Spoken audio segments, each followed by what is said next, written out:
this is Peggy for CropStop.com, and I want to just do a real quick little video showing you the new Pebbles ink chalks that we now carry at CropStop. There's several different colors out there, groups of colors. I'm going to be using the Basic Brights and the Jewel Tones. I'm also going to be using the Spellbinders Impossibilities. Can you see that one all right? There you go. This one is called Regal. So that's pretty good aim. Now, I don't know if you remember how these work, but they're actually two-sided. So one side, the inside, when you emboss it, you get that. Let me get in the back in the film here. There you go. And then you just flip it over, and you can do the other side. So you get two embossing folders for one. So we're going to show you that, what we got with that. I'm going to be using Versamark, which is a watermark stamp pad, and I'm going to use that when I did my embossing, and I'll show you how I did that, what it turned out to look like. Well, you know what, let's just get started showing you some things here. I'm going to use my Fisker stamp press thing. I love that thing. Alright, all I did for this, it's just a basic background that you can do. I embossed it using the Impossibilities, and then I just took my Versamark and I did paper to pad, ink pad, just like this. I simply then just took the inks, and you can use your finger, or let me just show you, they come with some really little nice applicator things here. See those little doodaddies right there? And you just stick your little cotton ball. Well, I don't think those are cotton balls. What are these little things called? Pom-poms, we called them. And you use them different colors. I have a whole bag that I found at a dime store years ago that are different sizes. So any of the pom-poms you can get, the little ones work the best, of course. And you just go right in and color. And because the Versamark is sticky, obviously, your chalks will stick right on there. So you can make it darker, you can make it lighter. Now the thing is, using the Versamark, I don't have to worry about putting a fixative on this. And look, it stays. Nothing on my fingers, see there? So it sticks to that. If you just do, I don't think it'll show up on here, but let's just do, if I just do chalk on here, look at my finger. So you've got to have some kind of fixative. Now, I can chalk things up and then go back, and this is not a craft item for most. For me, it's a big time. I used it for years.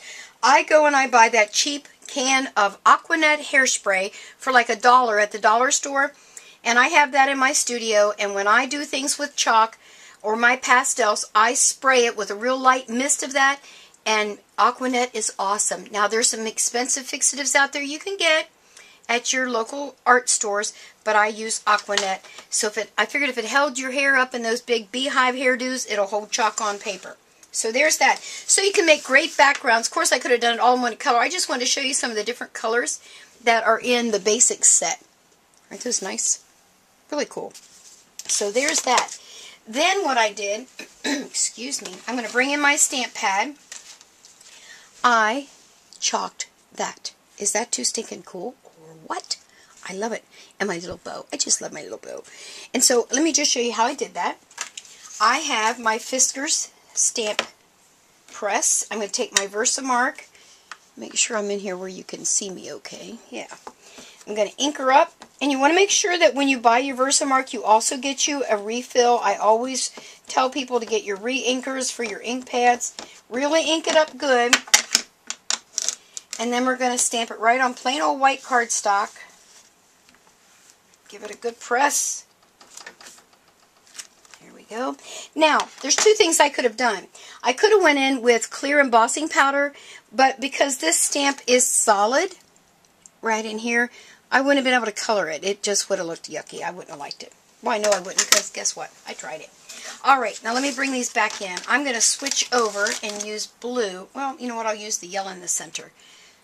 Make sure I have that yellow. And then, I hope the camera can see this. Maybe I can zoom in a little bit more. Let's get it down. Okay, let's see if this shows. Alright, check this out. Oh, it's got a little bit of green and black. Oh, bummer. That just flusters my guster. I don't know if I can cover it up or not, but we'll try. But you know, it could be a multicolored flower. What the world cares? Who cares? Okay, so I'm going to color that all in. And I'm going to change out. And I'm going to grab my next color. And I'm just going to start coloring my flowers.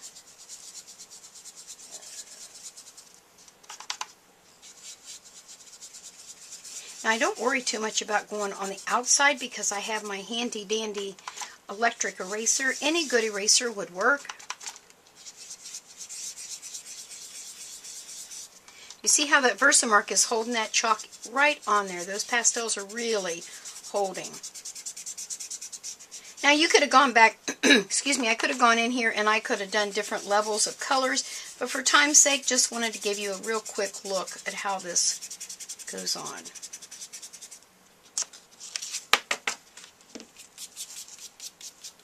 Now, let me bring this in and show it to you.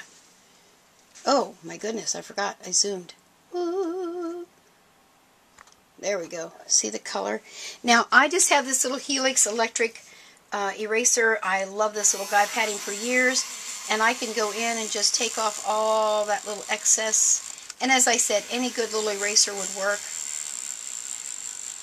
but I'm lazy and I like my little electric one here.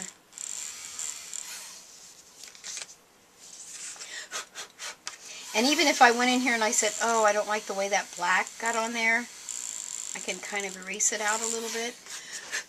So see, I can kind of erase my mistake out of there. But this little eraser, like I said, anyone will work. But I just go in there and erase that out to get my shape back to my flower.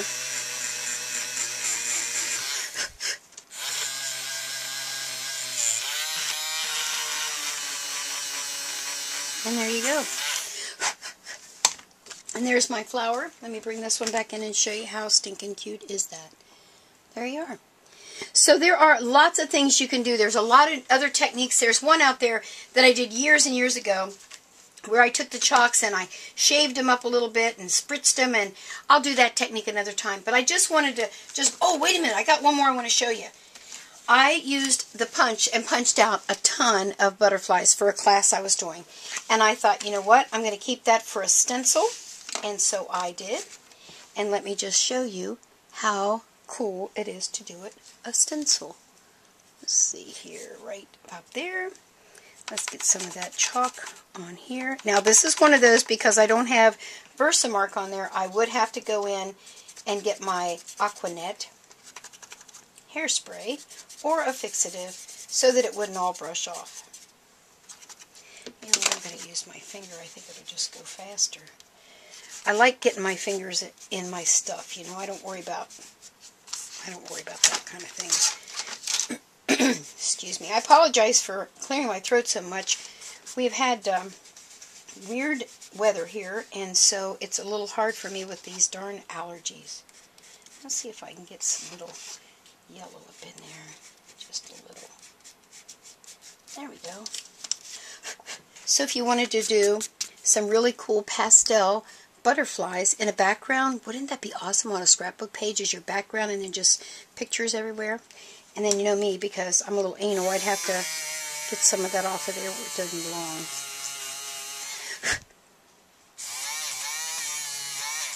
Can you tell I love my little eraser? Check that out. Is that too stinking cute or what?